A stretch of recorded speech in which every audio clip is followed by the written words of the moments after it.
என்னை திட்டான். இல்ல சும்மா திட்ட முடியாது. என் பொண்டாட்டி திடீர்னு என்கிட்ட சண்டை போடுறான், என் புருஷன் திடீர்னு வந்து என்கிட்ட சண்டை போடுறான். இல்ல எல்லாத்துக்கும் நோக்கம் இருக்கு. ஏன் நடந்ததுன்னே தெரியல பிரதர், எதுக்கு இப்படி நடக்குதுன்னே தெரியல பிரதர். இல்ல, அப்படி சொல்லவே கூடாது.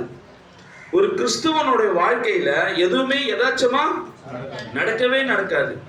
நீ பைக்ல வேலைக்கு போகும்போது பைக் ஸ்டார்ட் பண்ண, பைக் பஞ்சரா இருந்தா கூட அதுல இருந்து தேவன் சொல்ல வராது. ஏன்னா அவர் ஜீவம்பா தேவன் கிடையாது, மந்திரவாதி தேவன் கிடையாது, மோடி மஸ்தான் காட்டுறவர் கிடையாது. அவர் புரியுதுங்களா? அவர் எப்பவுமே அவருடைய பலத்தை காட்டுவதற்கு ஏதோ ஒரு பலவீனத்தை காட்டுவார். ஏதோ ஒரு பலவீனத்தை இருந்தால் தான் அவருடைய பலத்தை காட்ட முடியும்.